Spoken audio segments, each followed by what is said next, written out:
Wishing me happy birthday because today is my birthday. So আজকে আমার birthday ছিল। বার্থডেতে কী কী করলাম সেটা বলার জন্যই হাজির হয়ে গেলাম। তো শুরুতেই খুব সুন্দর সেন্ট পাচ্ছিলাম ঘুম থেকে উঠেই। তো উঠে রান্নাঘরে চলে গিয়েছিলাম যে কি হচ্ছে সেটা দেখার জন্য। তো গিয়ে দেখলাম আজকে আমার পছন্দের সব জিনিসই রান্না করা হচ্ছে। তো ফার্স্টেই বেগুন ভাজি হচ্ছিল। তো এটা অনেক ভালো লাগে আমার, বিশেষ করে পোলাওয়ের সাথে খেতে। তো তারপরে পাশে ছিল গরুর মাংস। গরুর মাংস আমার প্রচুর ফেভারিট একটা খাবার। সো আমিও একটু হাত লাগালাম রান্না করার জন্য। তো এখানে পর্যাপ্ত পরিমাণে পেঁয়াজ, মরিচ, রসুন সবই ছিল। তো কড়াইয়ে শুকনো মরিচ দিয়ে দিয়েছি এবং তারপরে পেঁয়াজ। তো খুব ভালো মতো মাংস রান্নার একটা সিক্রেট রেসিপি হচ্ছে যে গরুর মাংস খুব ভালো করে কষাতে হবে। গরুর মাংসটা যত ভালো করে কষানো যায় ততটাই আর কি মজা চলে আসে এই গরুর মাংস খাওয়ার। এ পাশে বেগুন ভাজি হচ্ছিল আর ওই চুলাতে গরুর মাংস তুলে দেওয়া হয়েছিল। বেগুন ভাজিটা যে অনেক বেশি তেল দিতে হবে এটা কিন্তু কোনো ফ্যাক্ট না। বেগুন ভাজি হালকা তেলেও কিন্তু সিদ্ধ হওয়াটা ফ্যাক্ট। সো অনেক বেশি তেল দিয়ে একদম শরীরের জন্য অনুপযুক্ত খাবার না খেলেও কিন্তু চলে। আমরা চেষ্টা করব অল্প তেল দিয়ে খাবার। তো আমি না এখানে 3টে রসুন ছেড়ে দিয়েছি গরুর মাংস দেওয়ার আগে। এই রসুনটা কিন্তু খুব ভালো মতো সিদ্ধ হয়, এটা দেখি অনেকেই পছন্দ করে। আর রিসেন্টলি যে দেখি যে মাটির হাঁড়ির মধ্যে রান্নাটা হয় সেখানে অনেকগুলো রসুন দেয়। তো সেই পারপাসে একটু রসুন দেওয়া, যে দেখি কেমন হয়। তো মাংসটা ঢেলে দেওয়া। এবার মানে প্রচুর পরিমাণে মাংস কষাবো। তো জন্মদিনে সবাই কি করেন আপনারা, মানে কিভাবে এই সময়টা পার করেন আমাকে একটু জানাবেন কমেন্ট করে। আর হ্যাঁ, অবশ্যই যারা আমাকে এখন উইশ করেননি উইশ করবেন। আসলে আপন মানুষগুলো, কাছের মানুষগুলো সবসময় দেখি বার্থডেটা মনে রাখে, উইশ করে।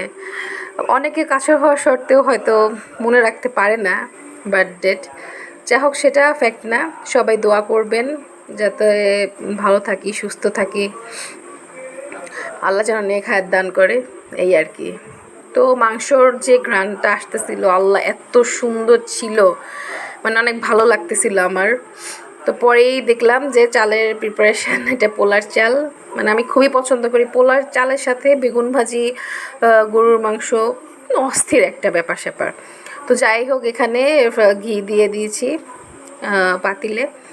তো হচ্ছে সয়াবিন তেল দিয়ে বা সরিষার তেল দিয়ে পোলাও রান্না হয়, কিন্তু ঘি দিয়ে পোলাও রান্না করলে এটার কিন্তু এটা খুব সুন্দর একটা অ্যারোমা ছড়ায়। আপনারা ট্রাই করে দেখতে পারেন। তো এখানে একে একে সব কিছুই দিচ্ছি, পেঁয়াজ, রসুন। আর একটা সিম্পল জিনিস অ্যাড করবো, সেটা হচ্ছে কাজু বাদাম। অ্যাকচুয়ালি কাজু বাদামটা কিন্তু বেশ মজা লাগে, যাই বলেন। আমার কাছে কাজু বাদামটা সেমাইয়ে, পায়েসে এবং পোলাওতেও বেশ ভালো লাগে। মানে এটা যখন দাঁতের নিচে পড়ে, এটা কামড়ায় খেতে কী যে টেস্ট! তো এখানে আমি হচ্ছে কাজু বাদামটা একটু কেটে নিব, কেটে এর মধ্যে দিয়ে দিব। ভাজার মধ্যে দিলে আর কি ভালো হয় জিনিসটা। তো এই তো দিয়ে দিলাম। এই তো নর্মালি জিনিসগুলো দিয়ে এবার হচ্ছে চালটা খুব ভালো মতো ভাজবো। এবং মানে পোলার ক্ষেত্রে যেটা অবশ্যই আমাদের মাথায় রাখতে হয়, পোলাও, খিচুড়ি, বিরিয়ানি যত কাপ পানি তার ডাবল আমরা, যত কাপ চাল তার ডাবল আমরা পানি দিব। সো এখানে আমি চাল নিয়ে নিয়েছিলাম 2 কাপ। সো এই জন্য আমি 2 কাপ পানি দিয়ে দিব। এই মেজারমেন্টটা অবশ্যই মনে রাখতে হবে। তো এরপরে কিশমিশ দিয়ে দিলাম। এই যে পানি আমি ফুটাতে দিছি, এই পানিটা কিন্তু অবশ্যই ফুটাতে দিতে হবে, তা না হলে কখনোই ভালো ফুটবে না চাল। কারণ হুট করে যদি একটা জিনিস দেওয়া যায়, মানে গরমের মধ্যে ঠান্ডা দিলে এটার তাপমাত্রাটা কিন্তু ঠিক থাকে না।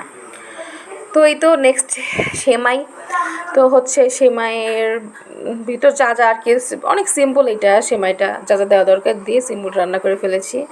তো ফাইনালি এই তো আমার গরুর মাংসের লুক। এটা অনেক সুন্দর ছিল। আমি আসলে আমাদের ভিউয়ার্সদের দেখাতে পারছি না কেমন ছিল লুকটা, আসলে অনেক সুন্দর ছিল। তো এটা হচ্ছে পোলাও, তারপরে এটা বেগুন ভাজি, এত গরম ছিল, মানে এই গরমের ভিতর যে আমি ও সুন্দর করে একটা বাটিতে বাড়বো, ডেকোরেট করে দেখাবো, এটার এনার্জি পাচ্ছিলাম না। সো আমি পাতিলেই দেখাচ্ছি কিভাবে কি করলাম। আপনারা তো হচ্ছে আমার ফ্রেন্ড, আমার নিজেদের, তো এই জন্য এইভাবেই দেখাচ্ছি। তো এই যে মিষ্টি ছিল, তারপরে দই ছিল, তো ফাইনালি ভাত পোলাও নিয়ে আমি বসে গেছি। তো বেগুন ভাজি, তারপর সবজির একটা আইটেম ছিল, লাউটা আমি আমার হচ্ছে কি বলবো রাখি, আমি সবসময় লাউটা আমার খাবারের তালিকায় রাখি, এটা হচ্ছে আমার কাছের মানুষগুলো খুব ভালো করে জানে। ফাইনালি কেকটা কাটছি। কেকটা অসাধারণ ছিল, আর সবচেয়ে মজাদার যে পার্টটা লাগছে আমার, কেকের না ফ্লেভারটা অনেকটা সেন্টার ফ্রুটের মতো ছিল, স্ট্রবেরি ফ্লেভারের সেন্টার ফ্রুটের মতো ছিল, অনেক ভালো লেগেছে। কেকটা আসলে অনেক মজা লাগে, এটা আমি কি বলবো, মানে কেক পোলাও এগুলোর উপরে কোনো খাবার হয় না হয়তো। যা হোক, আপনাদের কেমন লাগে এটা আমাকে কমেন্ট করে জানাতে পারেন, যে কীরকম লাগে আপনাদের এটা খেতে। তো ছোটোখাটো ডেকোরেশন হয়েছিল, নিজেদের মতোই একটু আনন্দ করেছিলাম সবাই। তো ফাইনালি যাবার পালা। তো সবাইকে এটাই বলবো যে আমার জন্য দোয়া করবেন।